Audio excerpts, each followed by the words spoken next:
आप सबको जय मसीह की। हम प्रभु यीशु मसीह का धन्यवाद करते हैं कि प्रभु यीशु ने फिर आप सबके बीच में हमें एक मौका दिया है कि हम आप सबके लिए प्रार्थना करें। और आइए तो आज हम वचन पढ़ेंगे जो प्रभु ने हमें अपनी अगुवाई में दिया है कि आज का जो वचन है मरकुस 8 का 31 और 32। और आज का जो विषय है अपनी मृत्यु के विषय में यीशु की भविष्यवाणी। तो आज इस वचन को कोई पढ़ेगा, मरकुस 8 का 31 और 32 को। तब वह उन्हें सिखाने लगा कि मनुष्य के पुत्र के लिए अवश्य है कि वह बहुत दुख उठाए और पुरनिये और प्रधान याजक और शास्त्री उसे तुच्छ समझकर मार डाले। वह 3 दिन के बाद जी उठे। उसने यह बातें उनसे साफ साफ कह दी। इस पर पतरस उसे अलग ले जाकर झिड़कने लगा। हालेलुया। जो देख रही हो तभी उन्हें वो सिखाने लगा कि मनुष्य के पुत्र के लिए अवश्य है कि बहुत ही दुख उठाए। हालेलुया। तो जहाँ देख रहे हो कि मतलब यीशु मसीह अपने चेलों को सिखा रहे हैं, अपने चेलों को बता रहे हैं। और जहाँ चेले देख रहे हो किस प्रकार से समझ नहीं पा रहे यीशु मसीह की बात को। पतरस ने स्वीकार किया था कि यीशु ही मसीह अर्थात जीवते परमेश्वर का पुत्र मसीह था। हालेलुया। पतरस वह इस बात को पूरी तरह नहीं समझ सका कि मसीह पृथ्वी पर क्या करने आया था। उसने दूसरे यहूदी लोगों के समान सोचा कि मसीह एक संसारिक राजा होने के लिए आया था। इसलिए जब यीशु ने उससे कहा कि मनुष्य के पुत्र के लिए अवश्य है कि वे बहुत ही दुख उठाए और तुच्छ समझकर उसे मार डाले जाए, तभी पतरस से उसे स्वीकार नहीं कर सका। उसने इस बात करने के लिए यीशु को डांटा। यीशु ने यह भी कहा कि मनुष्य का पुत्र 3 दिन के बाद फिर से जी उठेगा। यीशु को सिर्फ यह मालूम नहीं था कि वे मरेगा, परंतु उसे यह भी मालूम था कि वह तीसरे दिन मुर्दों में से जी उठेगा। हालेलुया। चेलों ने इस बात को बिल्कुल भी नहीं समझा, क्योंकि वो समझना भी नहीं चाहते, क्योंकि उनको पता होगी कि ये तो परमेश्वर का पुत्र है, कहीं हमसे मजाक कर दिया हो। तो लेकिन इसमें देखेंगे 33 में यीशु ने पतरस के होठों से उसे परीक्षा में डालने की कोशिश करते हुए आवाज़ सुनी। देखिए मत्ती 4 के 8 में हम कुछ टिप्पणियों में देखेंगे। उसने शैतान को उससे ये कहते हुए सुना, तुझे दुख सहना और मरने की ज़रूरत नहीं है।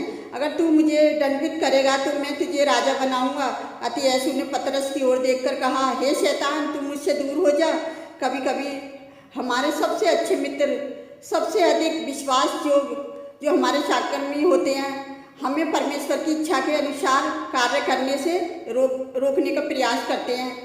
और वो नहीं चाहते कि अगर हम दुख तकलीफ उठाएं, दुख तकलीफ़ों से बचना चाहते हैं, लेकिन हम उनकी बातें नहीं सुननी चाहिए। बिल्कुल इसकी वजह है हम परमेश्वर की इच्छा का पालन करना चाहिए। हालेलुया।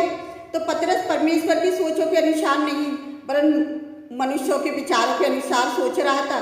परमेश्वर जैसे भविष्यवक्ता के द्वारा कहा कि मेरे विचार और तुम्हारे विचार एक समान नहीं, न तुम्हारी गति न मेरी गति एक सी है, क्योंकि मेरी और तुम्हारी गति में और मेरे तुम्हारे सोच विचारों में आकाश और पृथ्वी का अंतर है। हालेलुया। यशायाह 55 के 8 और 9 में पतरस का ध्यान स्वर्गीय बातों पर नहीं परंतु संसारिक बातों पर था। कुलैसियों 3 का 2 वे परमेश्वर के उपदेश और उसकी योजनाओं का विरोध कर रहा था। यीशु ने बताया कि तू मेरे लिए ठोकर का कारण है, क्योंकि तू परमेश्वर की बातें नहीं पर मनुष्यों की बातों पर मन लगाता है। हालेलुया। तो हम प्रभु का धन्यवाद करते हैं इस पहली भविष्यवाणी के बारे में। और अब हम देखेंगे दूसरी भविष्यवाणी के बारे में कि अपनी मृत्यु के विषय में यीशु की पुण्य भविष्यवाणी। इसे मरकुस 9 का 30 और 32 कोई पढ़ेगा। फिर वे वहाँ से चले और गलील में होकर जा रहे थे। वह नहीं चाहता था कि कोई जाने, क्योंकि वह अपने चेलों को उपदेश देता और उनसे कहता, मनुष्य का पुत्र मनुष्य के हाथ में पकड़वाया जाएगा और वे उसे मार डालेंगे। वह मरने के 3 दिन बाद जी उठेगा। यह बात उनकी समझ में नहीं आई और वे उससे पूछने से डरते थे। हालेलुया। ये देख रहे हो कि फिर भी वे वहाँ से चले और गलील में होकर जा रहे थे और वे नहीं चाहता था कि कोई जाने। तो यीशु मसीह तो हर तरह से नहीं चाहते थे कि कोई उनके कामों को जाने। तो जब देख रहे हो कि मरकुस लिखता है कि यीशु ने दूसरी बार अपनी मृत्यु को और अपने पुनरुत्थान की भविष्यवाणी की। मरकुस 8 के 21 में अगर हम टिप्पणियों में देखेंगे कि यीशु भली बात निश्चित रूप से जानता था कि उसके साथ क्या होने वाला है। उसे मालूम था कि परमेश्वर उसे दुष्ट लोगों के हाथों में सौंप देगा और 3 दिन के बाद वह मुर्दों में से जीवित करेगा। अगर हम प्रेतों के काम में देखेंगे 2 के 22 और 24 में, लेकिन अभी तक चेलों ने उसकी यीशु की इस बात को मतलब को नहीं समझा था। हालेलुया। तो अगर हम तीसरी भविष्यवाणी को भी कोई पढ़ेगा, मरकुस 10 का 32 और 33 और 34, अपनी मृत्यु के विषय में यीशु की तीसरी भविष्यवाणी। वे यरूशलेम को जाते हुए मार्ग में थे और यीशु उनके आगे आगे जा रहा था। चेले अचंभित थे और जो पीछे पीछे चलते थे वे डरे हुए थे। तब वह फिर उन 12 को लेकर उनसे वे बातें कहने लगा जो उस पर आने वाली थी। देखो, हम यरूशलेम को जाते हैं और मनुष्य का पुत्र प्रधान याजकों और शास्त्रियों के हाथ पकड़वाया जाएगा और वे उसको घात के योग्य ठहराएंगे और अन्य जातियों के हाथ में सौंपेंगे। वे उसको ठट्टों में उड़ाएंगे, उस पर थूकेंगे, उसे कोड़े मारेंगे और उसे घात करेंगे और 3 दिन के बाद वह जी उठेगा। हालेलुया। यह देख रहे हो कि यरूशलेम जाते हुए भी मार्ग में थे और यीशु उनके आगे आगे जा रहा था और चेले अचंभित थे और जो उसके पीछे पीछे चलते थे वे डरे हुए थे। और फिर 12 को लेकर उनसे बात कहने लगा जो उस पर आने वाली थी। हालेलुया। तो प्रभु का धन्यवाद करते हैं कि चेले भी देखो कितने अचंभित थे और कितने डरे हुए थे। यीशु और उसके चेलों ने यरूशलेम जाने के लिए अपनी अंतिम यात्रा आरंभ की, जहाँ यीशु को मार दिया जाना था। चेले उसकी शिक्षा पर, उसके अद्भुत कार्यों पर, उसके रूपांतरण पर, कई लोग भी यीशु के पीछे चलने लगे। वे डर गए थे शायद उन्हें इस बात का। हालेलुया। वे यरूशलेम को जाते हुए मार्ग में थे तो यीशु उनके आगे आगे जा रहा था। चेले अचंभित थे और उसके पीछे पीछे चलते और वे डरे हुए थे। हालेलुया। और देख रहे हो कि वे उन 12 को लेकर उनसे बात कहने लगा जो उस पर आने वाली थी, किस तरह से परमेश्वर का पुत्र पापियों के हाथ में सौंपा जाएगा। तो हम तीसरी भविष्यवाणी में देखेंगे कि यीशु और उसके चेले यरूशलेम जाने के लिए अपनी अंतिम यात्रा आरंभ की, जहाँ यीशु को मार दिया जाना था। चेले उसकी शिक्षा पर, उसके अद्भुत कार्यों पर तथा उसके रूपांतरण पर अचंभित थे और चेलों के अंतरिक्ष अन्य कई लोग भी यीशु के पीछे चलने लगे और वे डरे हुए थे।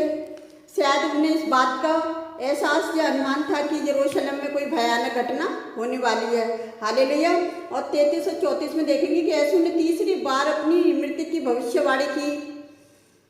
और हम टिप्पणियों में देखेंगे कि मरकुस 8:31 और 9:31 में तो इस समय यीशु ने कहा कि महापुरुष और व्यवस्था के शिक्षकों के लोग उसे मृत्यु के लिए दोषी ठहराएंगे, उसे अन्य जाति और रोमियों के हाथों में सौंप देंगे।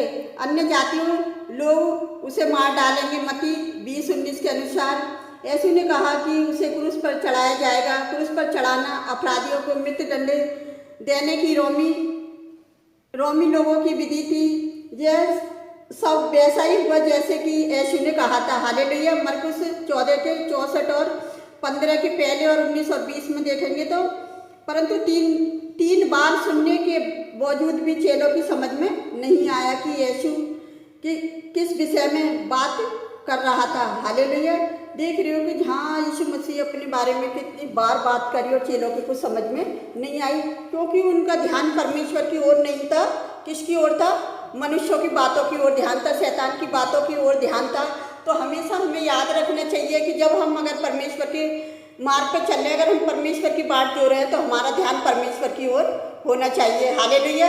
बल्कि मनुष्यों पर निर्भर नहीं, परमेश्वर की बातों पर, परमेश्वर के वचन पर निर्भर होना चाहिए और परमेश्वर की आज्ञा का पालन करना चाहिए। जब हम परमेश्वर की आज्ञा का पालन करते हैं तो प्रभु हमारे लिए आशीषों के मार्ग को खोलता है। प्रभु महान है, वो हमें ब्लेसिंग के लिए चुना है और अपने चुने हुए लोगों को हमेशा वो ब्लेसिंग करना चाहता है, लेकिन हम उसकी आज्ञा का पालन करना अवश्य है। हालेलुया। तो आइए हम सब आज के वचन के लिए प्रभु का धन्यवाद करते हैं और आइए हम आप सबके लिए प्रार्थना करते हैं। यदि कोई बीमार है तो अपनी बीमारी पर हाथ रखे और जो भी उनकी समस्याएं, अपनी समस्याओं के लिए प्रार्थना करें। तो आइए हम सब मिलकर प्रार्थना करते हैं। Hallelujah, hallelujah, hallelujah. धन्यवाद, धन्यवाद, धन्यवाद। Thank you Jesus, thank you Jesus, thank you Jesus. मेरे महान और अनुग्रहकारी पिता, आपका धन्यवाद करते हैं। मेरे सेनाओं के यहोवा परमेश्वर, मेरे जीवते पिता, आपका धन्यवाद करते हैं कि आपने ये सुंदर वचन देकर आशीषित किया कि पिता हम पापियों के लिए अपने बेटे को भेजा कि हम पापी पाप से बच जाएं। प्यारे यहोवा परमेश्वर की उसकी सूली की मौत से हमें जीवन मिले। प्यारे यहोवा परमेश्वर, उसके कोड़े खाने से हम चंगे हो जाएं, उसके लहू के द्वारा हमारे पाप धुल जाएं। तो पिता जो हमारे पाप शराब हमारी बीमारियों को यीशु मसीह ने अपने ऊपर उठा लिया था। तो पिता मैं आज इन बीमार लोगों को आपके चरणों में आपके समीप लेकर आती हूँ प्यारे जो वो परमेश्वर जिन्होंने अपनी बीमारी पर हाथ रखा है, आज वो बीमारी यीशु नासरी के नाम से नष्ट हो जाए, यीशु नासरी के नाम से नष्ट हो जाए, यीशु नासरी के नाम से नष्ट हो जाए। पिता ये हमारा विश्वास है कि आपने उन्हें चंगा किया पिता, आपने उनकी प्रार्थना का जवाब दिया पिता, और उनकी हर समस्या के लिए प्रार्थना करती प्यारे जो वो परमेश्वर जो अपनी समस्याओं के लिए प्रार्थना कर रहे हैं प्यारे जो वो परमेश्वर आज उनकी सारी समस्याएं यीशु नासरी के नाम से नष्ट हो पिताजी, और उनके जीवन में आपकी ब्लेसिंग आ जाए मेरे जो वो परमेश्वर, आप उन्हें आशीषित करें मेरे जो वो परमेश्वर। और मैं आपसे विनती करती हूँ यदि कोई बेरोजगार है तो आप उन्हें रोजगार देकर आशीषित करें मेरे जो वो परमेश्वर। जितने लोगों ने हमारे साथ मिलकर प्रार्थना करी है पिता उन सबको आप ब्लेस करें पिताजी, और आप उनकी प्रार्थना का हमें जवाब दीजिए पिता। जितने लोग हमें लाइक कमेंट करते हैं पिताजी उनकी पूरी परिवार के लिए हम प्रार्थना करते हैं प्यारे जो वो परमेश्वर अपनी आशीषों से उन्हें माला माल करें पिता, अपने रूह का मशा करें उनके घर पर प्यारे जो वो परमेश्वर जो हमारी प्रार्थना को देखते हैं सुनते हैं प्यारे जो वो परमेश्वर, आप उन्हें ब्लेस करें मेरे जो वो परमेश्वर, आप उन्हें हर दुख और परेशानियों से बचा संभाल कर रखें प्यारे जो वो परमेश्वर। और जितने लोगों ने अपने रोगों के लिए प्रार्थना करी है पिताजी, यीशु राजा ने हर एक प्रकार के रोग से चंगाई दी थी लोगों को प्यारे जो वो परमेश्वर, आपने अनेक प्रकार के रोगों से लोगों को चंगाई दी है, आपका धन्यवाद करते हैं मेरे जो वो परमेश्वर। हम सारा आदर महिमा आपको देते, सारी कमी घटियों को आपके चरणों में डालते पिता, हम जो भी मांगते हैं इसको पवित्र और सामर्थी नाम पर आमीन। God bless you. प्रभु आप सबको बहुत अच्छे आशीष दे।